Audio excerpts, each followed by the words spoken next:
تمام تفسیر کی کتب میں موجود ہے، تمام تفاسیر، ایک کا نہیں کہہ رہا، تمام تفاسیر کی کتب میں یہ واقعہ موجود ہے۔ بڑے بڑے محدثین نے اس واقعے کو لکھا ہے۔ کیوں لکھا ہے؟ کہ یہ واقعہ کوئی عام نہیں ہے، اور اس کو نقل کرنے والے بھی کوئی عام امام قطبی ہیں جو اس واقعے کو نقل کر رہے ہیں، ظاہری آنکھوں سے دیکھ رہے ہیں، اور پھر جو فیصلہ رسول خدا نے فرمایا ہے اسے دیکھا ہے۔ کہتے ہیں ظاہری مثال کے بعد ایک شخص بارگاہ مصطفیٰ کریم میں حاضر ہوا، اور آ کر وہ بدو تھا، عربی تھا، اعرابی تھا۔ وہ امام حافظ ابن کثیر نے اس کو اپنی کتاب میں ابن کثیر میں لکھا ہے، اور جملہ ختم میں یہ موجود ہے۔ حضور کے ظاہری مثال کے بعد آج نا اس روایت کو جو بڑے محدثین نے روایت کیا، آج اس روایت کو دیکھ کر کہتے ہیں ہم پر ظلم ہوا ہے۔ وہ کہتے ہیں ہم پر ظلم ہوا ہے اس لیے کہ جناب عقیدہ واضح کر گئے ہیں۔ بھائی تمہیں نہیں قبول نہ ہو، میں نے پہلے جملہ کہا تھا میں کسی میں تھوس نہیں سکتا عقیدہ، یا میں کسی میں پیوست نہیں کر سکتا، میں پیش کر سکتا ہوں جو صحابہ کا عقیدہ ہے، آپ نے قبول کرنا نہیں کرنا آپ کی مرضی ہے۔ سنیں، وہ شخص حاضر ہوا ہے عربی، اور آ کر کہتا کیا ہے؟ السلام علیکم یا رسول اللہ صلی اللہ علیہ وسلم، سمعت اللہ یقول، کہتے ہیں اللہ کے رسول آپ پر سلامتی ہو، میں نے سنا ہے آپ سنتے ہیں۔ محبت سے کہ سبحان اللہ، سبحان اللہ۔ اب اگلا جملہ سنیے گا، اس نے کیا پڑھا؟ میں نے جو آیت مقدسہ پڑھی تھی اسے وہاں یہ آیت مقدسہ پڑھی، ولو انہم، اے غلام، آپ کا فرمان ہے ولو انہم، اللہ نے فرمایا ہے ولو انہم، اے غلام، جاؤ کا فاستغفر اللہ واستغفر له الرسول لاوجد اللہ توابا رحیما، تم اپنی جانوں پر ظلم کر دو تو میرے حبیب کی بارگاہ میں آ جاؤ، اللہ سے بخشش طلب کر لو، میرا حبیب سفارش کرے گا تو تمہارا کام بن جائے گا۔ سبحان اللہ، میرا حبیب سفارش کرے گا تو تمہارا کام بن جائے گا، یقیناً توبہ قبول کرنے والے ہیں۔ اس نے کیا کہا؟ کہتا ہے میں گناہگار بخشش کروانے آپ کی بارگاہ میں آیا ہوں، روایت کے الفاظ موجود ہے، اس نے کہا میں گناہگار بخشش کروانے آپ کی بارگاہ میں آیا ہوں، کیونکہ اللہ کا حکم ہے اگر بخشش کروانی ہے تو میرے حبیب کے حضور آنا ہوگا، اگر جانوں پر ظلم کر لو تو بخشوانے کے لیے میرے حبیب کے حضور آنا ہوگا۔ کہتا ہے یہ کہہ کر نہ وہ چلا، امام قطبی کہتے ہیں میں اس بندے کو دیکھ رہا تھا، اس کی مسکراہٹ بارگاہ مصطفیٰ میں دیکھ رہا تھا، اس کا انداز آنا جانا بھی دیکھ رہا تھا۔ روکنے والے جیسے مرضی روکے نا بھائی، آج آگے روک لیتے ہیں نا، روک کے جیسے مرضی، مگر پیش کرنے والے پیش کر دیتے ہیں۔ اس نے کہہ کر وہ چلا، باہر نکلا۔ حضرت امام قطبی کہتے ہیں، روایت کے الفاظ موجود ہیں، تمام محدثین نے اس کو نقل کیا ہے، کہتے ہیں میں بیٹھا ہوا تھا، مجھے غنودگی آئی، غنودگی میں آنکھ کھلی، غنودگی میں آنکھ کھلی، آنکھ کھلی کا مطلب آپ سمجھ جائیں گے، آنکھ کھلی، میں نے سرکار کو دیکھا، میں نے سرکار کو دیکھا۔ امام قطبی کہتے ہیں میں نے سرکار کو دیکھا، اور سرکار نے کیا فرمایا؟ جاؤ اس بندے کو خبر دے دو اللہ نے میری وجہ سے اسے بخش دیا ہے۔ کون کہتا ہے ہم وسیلے کے قائل نہیں ہیں؟ کون کہتا ہے ہم برکت کے قائل نہیں ہیں؟ ہمیں یہ عقیدہ صحابہ نے دیا ہے، 1400 سالہ عقیدہ ہے۔ آج کی کسی کھچ کی وجہ سے ہم عقیدہ نہیں چھوڑیں گے، آج کی کسی وجہ سے ہم عقیدہ چھوڑنے والے نہیں۔ انہوں نے کہا جاؤ خبر دو کہ اللہ نے میری وجہ سے تمہیں معاف فرما دیا ہے، تمہاری بخشش فرما دی ہے۔ انتظام یہی وہ عقیدہ ہے، قبول کا عقیدہ، فیض کا عقیدہ۔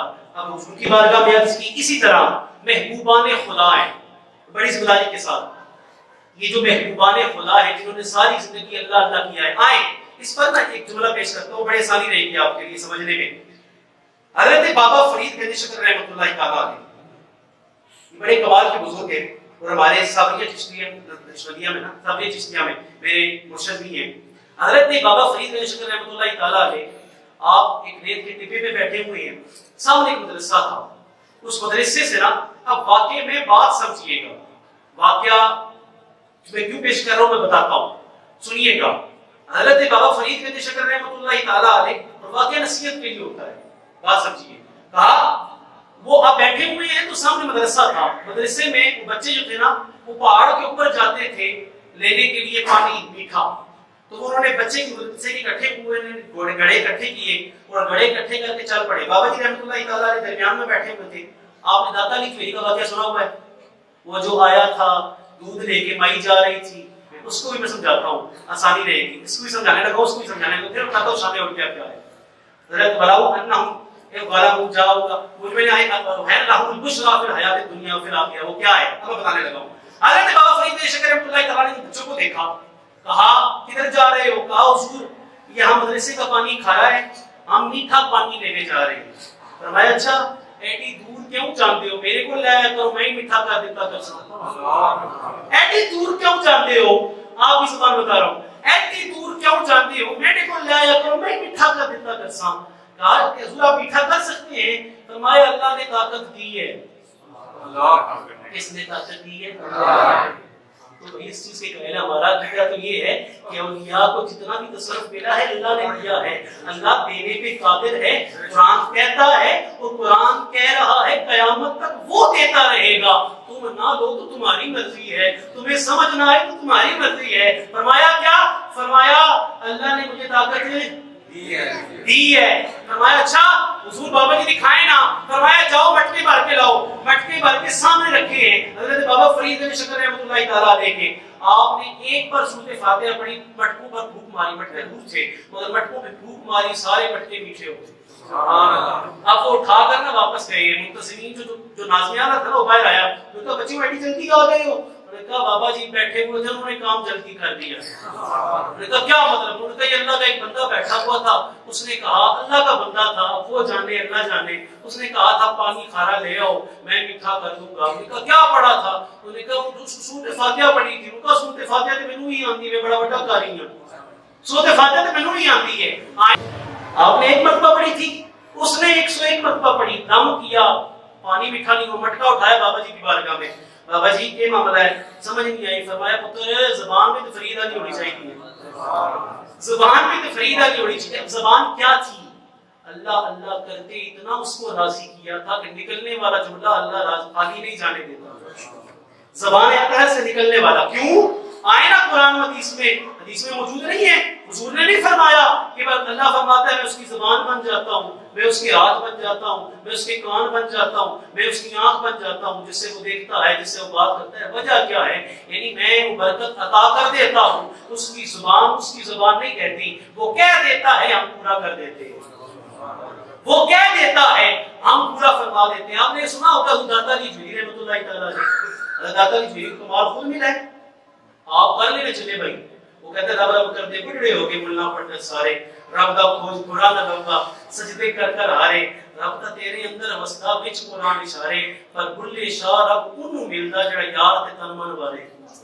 بلے شاہ رب اس نوں ملدا جڑا یار تے تن من والے. کرو نا اللہ اللہ, جب تک تمہیں نسبت حاصل نہیں ہوگی فیضان ملنے والا نہیں ہے. جب تک نسبت رسول اللہ تک نہیں جائے, بڑی ذمہ داری سے ہاتھ ہاتھ آپ کا ہاتھ رسول اللہ کے ہاتھ میں نہیں آئے گا تو وہ فیضان آپ تک نہیں آئے گا.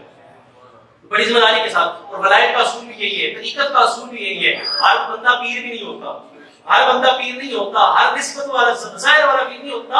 بھائی باطن بھی نظر آنا چاہیے اس کا, اور باطن اور ظاہر یہ ہے کہ بھائی صاحب شریعت ہو, سر سے لے کے پاؤں تک حضور کی سنت پہ عمل کرنے والا ہو. آئے حضرت بابا فرید, حضرت داتا علی جویری رحمۃ اللہ تعالیٰ نے کیا کہا تھا؟ تیرے مٹکوں سے پانی دوں, خون نہیں آئے گا. خون کیوں نہیں آئے گا؟ وجہ کیا ہے؟ فرمائے اللہ کے درویش نے زبان دی ہے. ایسا ہی ہوا تھا, وہ مائی آ کے دے گئی تھی دودھ, اور اس کے بعد کیا ہوا تھا اٹھائے نا, موجود ہے روایات موجود ہیں کہ وہ جناب وہ مائی نے دیکھا کہ اس کا گھر میں دودھ بڑھ بھی گیا اور دودھ میں خون نہیں آیا. وجہ کیا تھی؟ وجہ یہ تھی کہ اللہ نے ان میں برکت رکھی تھی. میں نے پہلے اصل پیش کی ہے, اگر شہد میں برکت ہے تو شہد میں برکت رکھنے والا اللہ ہے. بات سمجھ آ گئی؟ شہد میں برکت ہے تو برکت رکھنے والا اللہ ہے. بزرگان اولیاء کے زبان میں تاثیر ہے تو تاثیر رکھنے والا اللہ ہے. ان کی قبول پر حاضری دینے کا طریقہ میں نے پہلے بیان کیا. یہ نہیں ہے کہ طواف کرنا حرام ہے. ان کی قبر عمل پر جا کے ان کا وسیلہ اللہ کے حضور پیش کرے, کیونکہ یہ وہ برکت والے ہیں جنہوں نے ساری زندگی اس کو راضی کیا ہے.